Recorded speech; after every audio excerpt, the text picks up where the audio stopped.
Hola, un placer. Mi nombre es Ainsley Arias y el día de hoy voy a estar hablando un poquito de lo que es Up in the Air, cómo la película nos habla de la responsabilidad social que se debe de tener, los roles a nivel corporativo que se deben de llevar.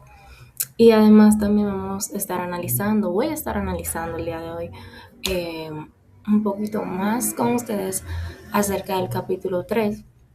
En mi caso, el capítulo 3 del material doctoral de la maestra Helen Hasbun, y voy a estar abarcando el punto 3.3. Bien, entonces, para empezar, me presento, un placer, si no lo hice al inicio. Mi nombre es Ainsley Patricia Arias Adames, estudiante de Comunicación Social, Mención Relaciones Públicas, y aquí le dejo mis datos, maestra, a fin de evaluación. Bien, entonces, para continuar, vamos al siguiente slide. En primer lugar, voy a estar abarcando la responsabilidad social en la empresa pública y privada. Y esta no es más que la que tiene que ver con las empresas, tanto públicas como privadas, y hace que actúen de manera ética y sostenible, considerando que su impacto es significativo en la sociedad y en las decisiones que se toman en la sociedad, la economía y el medio ambiente. Pero hablando un poquito más de cómo yo puedo identificar la responsabilidad social de la empresa pública y privada en la película Up in the Air. Bueno, pues yo diría que se ve un tantito, o digamos que se ve cuestionante a través del trabajo que hizo Ryan Bigham, quien se dedica a despedir empleados en nombre de distintas empresas. A eso es lo que él se dedica. Va con su maleta y su mochila, viaja de país en país, o podríamos decir de estado a estado, despidiendo a personas. Um, lo que la compañía, al final de todo, lo que buscan es eficiencia, reducción de costos. La película muestra cómo ellos, en vez de priorizar el sentido emocional de las personas, los que están priorizando es sus beneficios económicos. Entonces, cero responsabilidad social. Tienen cero responsabilidad social. Pero ahora abarcando un poquito más a lo que es el rol del gobierno corporativo en las organizaciones bancarias, pues su función principal no es más que garantizar una gestión responsable, transparente, eficiente, protegiendo los intereses de los clientes o accionistas o la misma sociedad. Además, ayuda a prevenir los riesgos financieros y fomenta la ética y asegura el cumplimiento de las regulaciones. ¿Cómo yo aplico este rol de gobierno corporativo en la película Up in the Air? Bueno, no más que evidenciando que las decisiones corporativas que se toman aquí en este guión, en la película, vienen de los altos directivos, pero ellos no tienen una conexión directa con las personas que ellos están despidiendo. Entonces, podríamos decir, más que despedir, afectadas. No tienen una conexión directa con ellos. Eh, es una implementación de despidos masivos, incluso mediante tecnología. Vimos en una de las escenas de la película que ellos estaban por implementar los despidos virtuales. Excelente. Vemos una forma de ahorrar quizás trabajo, viajes, gastos, pero ¿dónde queda el efecto emocional de la persona? Que te despidan frente a una pantalla sin más que decir. Simplemente hasta aquí llegó su contrato, no lo necesitamos más. Eh, sí, así lamentablemente es an up in the air. Entonces, ya pasando al tercer punto que quiero compartir con ustedes, El tercer punto es la importancia de la gobernanza, rendición de cuentas y la transparencia en la comunicación organizacional. Sabemos que esto de gobernanza se define como quien dirige y controla una organización, mientras que la rendición de cuentas y la transparencia aseguran que las acciones y decisiones sean claras y justificables ante los grupos de interés. Am, ¿Cómo lo aplico yo este punto en la película Up in the Air?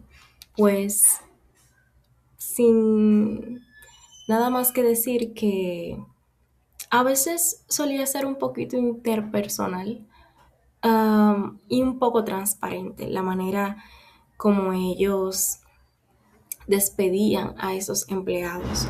Eh, Quizás realizaban esos despidos sin una rendición de cuentas. Ya sabemos que eran en grupos masivos que los despedían, así que probablemente habían personas que cumplían con su horario laboral, llegar temprano, quedarse horas extras quizás sin ningún pago, solo por el hecho de que era su trabajo, era su sustento.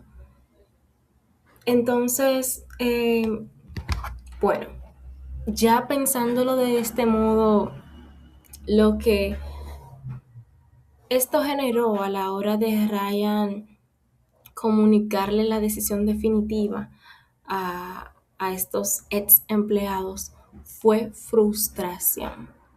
Fue frustración.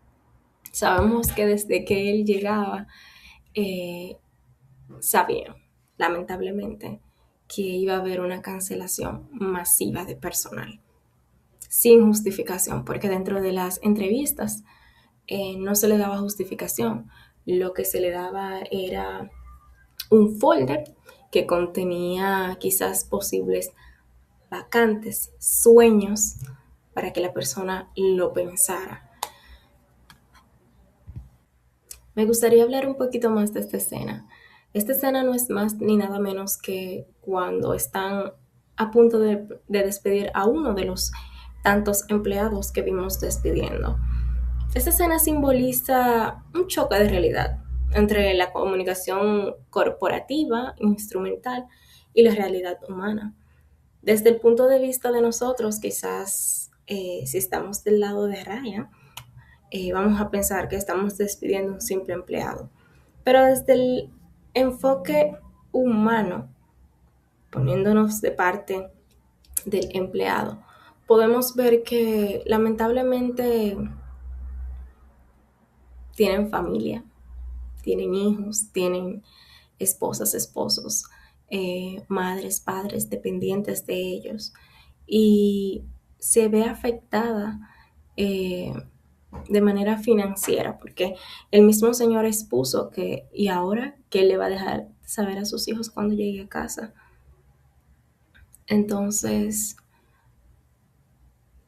lamentablemente, en esta parte de la película, la responsabilidad social se vio muy afectada.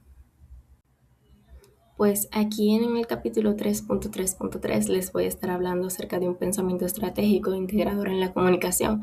Esto lo voy a estar abarcando con lo que entendí del doctorado de la maestra Ellen Hasbun y llevándolo a un enfoque de nuestra película Up in the Air.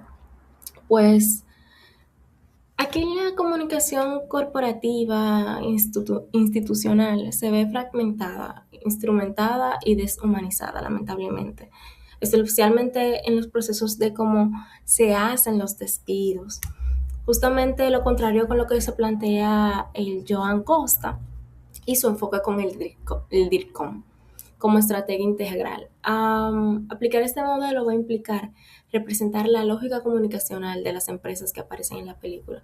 Por eso, si nosotros llegamos a cambiar el guión que dice Ryan Bingham dentro de la película, sería como no solo un ejecutor externo, sino pasaría a ser parte de una estrategia comunicacional, diseñando una alta dirección y que vaya alineado con los valores y la cultura y la responsabilidad social, empresarial, obviamente. Por eso para mí en lo personal debería de haber un orden, ya que recordemos que son sentimientos de la persona que van alineados con los objetivos de la empresa. Y también hay familias, como ya mencioné en la escena anterior, fue muy chocante para mí porque él mostró a sus hijos. Entonces, un proceso de desvinculación debería incluir preparación interna de los líderes. Primero eso, porque viene desde arriba. Mensajes coherentes. En esa escena, ya luego de que Ryan intenta darle un discurso al Señor, la joven pues lo interrumpe, pero no funcionó para nada. Entonces, hay que tener ojo con eso. Nuestras acciones tienen que ir con acompañamientos humanos. No simplemente nos dejemos llevar de que es un trabajo y hay que cumplir. No. En el caso de Ryan, debió de ser un poquito más humano. Eso le faltó. Porque si, por ejemplo, tomamos todos estos puntos, esos 3 puntos que yo mencioné en cuenta, bueno, vamos a estar tomando en cuenta el modelo de Joan Costa. Ya por último, para terminar de abordar este tema, considero que uno de los errores claves de Up in the Air fue proteger la imagen externa. Sí, la imagen externa, y se descuidó completamente del público interno, que era o es lo relevante. Y yo voy muy de acuerdo con eso que planteé porque la comunicación nace desde adentro de una organización. Um, Nace desde adentro, nace la cultura organizacional, donde se debe de preparar a los empleados, a los líderes, para futuros escenarios de crisis como estos. Una gran cantidad de despidos genera futuros escenarios de crisis hasta psicológicos. Así que antes de despedir, ¿qué sugiero? Bueno, que la empresa debería informar con transparencia. Ese es un punto que destaco que debieron de hacer en la película. Abrir espacios de diálogos, a ver cómo se siente la persona, porque no hay que minimizar los sentimientos de cada quien. ¿Esto qué va a hacer? Va a disminuir la sensación de traición y tristeza. Tras traición, tristeza y sorpresa, 3 duros golpes. ¿Y qué va a hacer esto al final si nosotros lo tomamos en cuenta? Quizás pensando en la empresa a futuro, o quizás pensando en la película, en el desarrollo de la película. Bueno, que al final de cuentas esto va a fortalecer la identidad corporativa y va a disminuir que nuestra empresa tenga un impacto negativo en su imagen. Así que, sin más que decir, muchísimas gracias. Eh, de verdad que le saqué muchísimo provecho a estas lecciones, tanto de la película a lo largo de todos los temas abordados que competen bastante a nosotros los chicos de relaciones públicas específicamente. Y nada, hasta aquí mi exposición. Muchísimas gracias.